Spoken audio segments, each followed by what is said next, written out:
Hello music makers, welcome back. This should be the penultimate video in our UK garage journey. Today we're looking at vocals. What to look for, where to get them, and what to do with them. Let's go.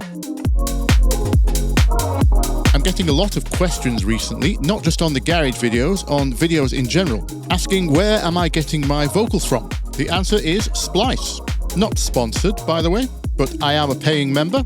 I couldn't tell you if it's the best or even the worst. I have nothing to compare it to, but it's working for me. Now, it doesn't matter if it's searching through crates of vinyl back in the day or using a modern service like Splice or LoopCloud today. Sample searching is its own skill.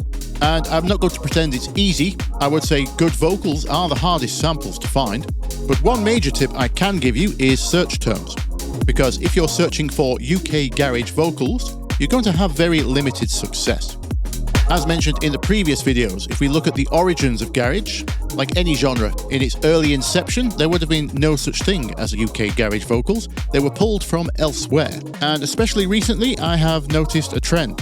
Now, I'm generalizing here, obviously, but I have noticed that the two-step tracks are on the tougher side. They don't feature much harmony, i.e. chords, and they tend to feature male vocals rapping, as those two go hand in hand. Whereas the 4 on the floor style, or speed garage if you will, tend to feature chords and harmony, and sung female vocals to fit with that. So on the male side, UK garage draws heavily from sound system culture. So the search terms you might find helpful are reggae, ragga, dub, rap, or MC. Here's a good example I found in a pack called Lo-Fi Dub Reggae. She want and she don't know what she want. We take her up a Caribbean, she want get married. We turn her up and see it and she can't pay the rate. We take her up and regal them and say that she illegal come into the house of jet. And that you hold me a place and with me bind up me bed and you will live in your house of jet. But that make bad boy sound and this a bad boy sound. Bad boy sound and this a bad boy sound. Jump and sound and me say sound like clown. Bad boy sound and me say him run the town. Now, fair warning, despite what we discussed in last month's drum video, most rap vocals you find are not going to be swung. That's going to be extremely rare. So as you can see up here, I've dropped the swing amount quite a bit. This is the same two-step beat I showed in the drum video, but it's not very swung now. And that is adding to the toughness. Straight beats tend to be tougher than swung beats. In general, of course. Now, as for sung female vocals, garage pulled heavily from R&B and soul. You can also search for gospel. And if you're after a vocal pad or choir effect, which is also quite popular these days, you can search for the word stack. So here's a good example I found searching R&B. It's from a pack called Global Trends.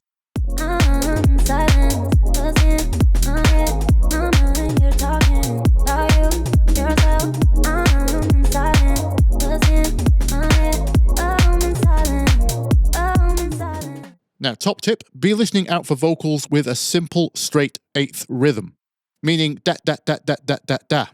Nothing too complicated like etc. The closer it veers towards those rap flows, the less chance it's going to work over your swung beat. Let me give you an example of that. Never get enough, never get enough, never good enough. Your love, angel dust, can't be the truth of falling. Said I'll never get enough, never get enough, no, no, never good enough. Oh. Hopefully you can hear that's not grooving quite as well, doesn't sit quite as nice. So keep an ear out for that. If you can find the more what I call square vocals, the simpler rhythms, you're going to have an easier time getting them to fit.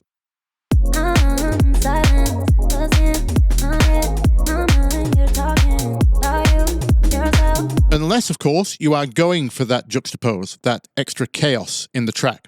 There's no rules to any of this. Just something you can be listening out for there. Here's a good example of those stack style vocals I was talking about. This is from a pack called Molly Moore's Ecstasy Vocals.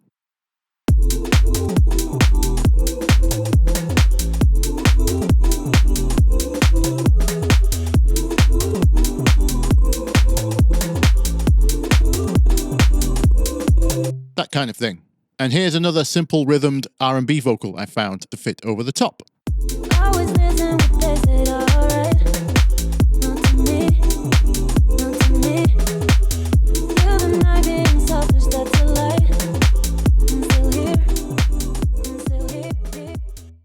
So as for vocal manipulations, the simplest option you can start with is the good old chop and repeat. Here's the R&B vocal from earlier. Let's try grabbing this first bit. Let's repeat this.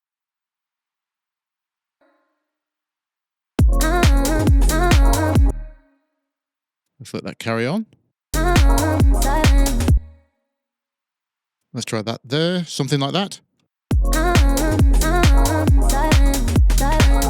Not bad. There's a new hook. Repeat, repeat, repeat.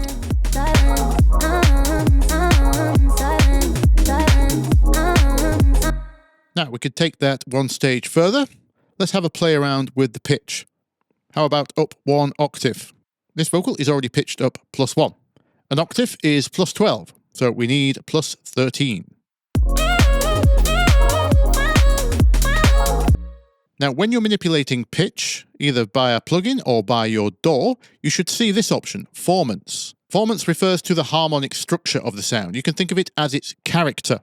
In terms of the human voice, when pitching up, you can think of this as correcting for the chipmunk effect, or the slowdown effect when pitching down.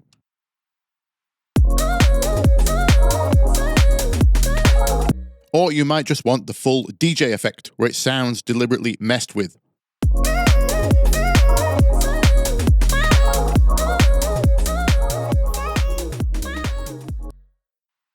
Speaking of pitch, here's another common way of doing vocal manipulation. We could take a single note or phrase from a vocal and make it a new instrument by throwing it into a sampler. Then it will pitch as we play different keys. I'm going to grab this last word from the second R&B vocal.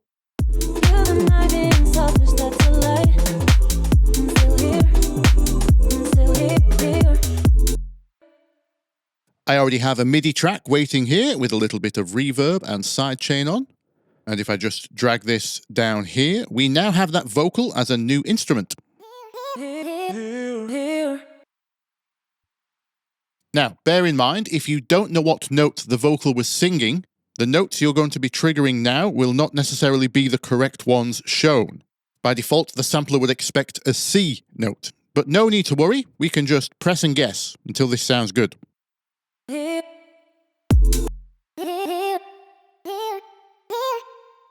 try something like this.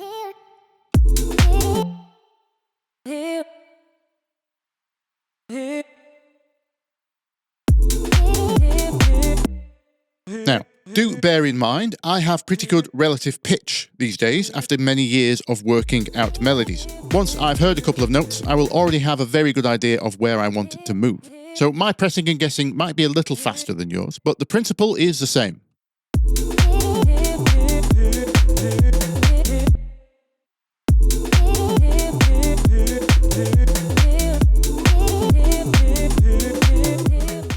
Something like that. You get the idea. Now, if we're talking about vocal sampling, we can't not mention Todd Edwards. Here's a method I would consider nearer the Todd Edwards style. Here I've got another one of those stack style vocals.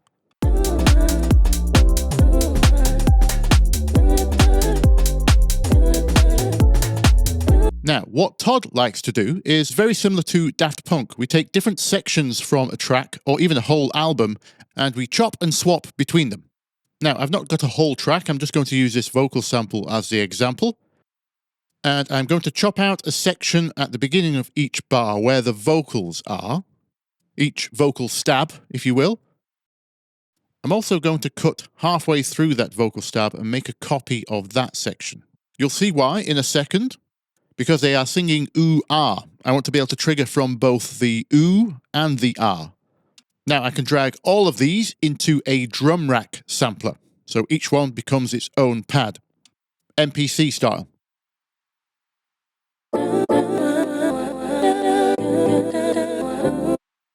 Let's make sure swing is turned on. Now this method doesn't give us control over pitch. We are now triggering pads, not notes. We can ignore this black and white pattern. Now, instead of triggering one sample at multiple pitches, instead, each note or pad just triggers a separate sample from those we chopped up. I can already hear some syncopated rhythms going to work well here.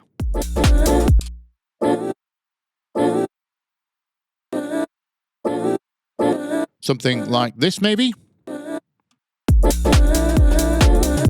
Making sure there's a bit of back and forth in there, and trimming note lengths so it sounds choppy. Lots of trial and error, but we end up with something like this.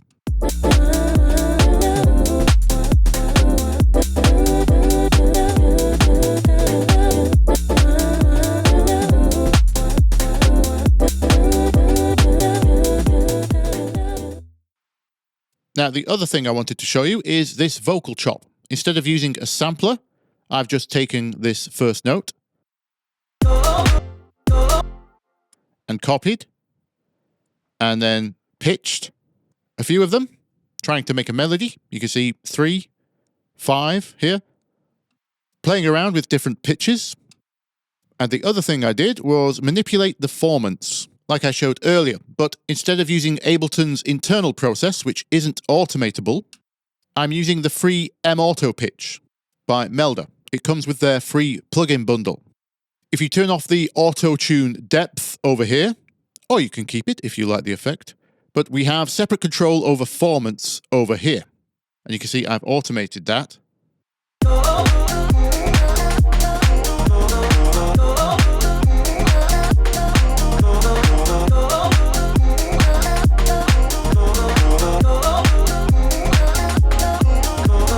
So not only can we automate this, it gives us some extra options for messing with the sound.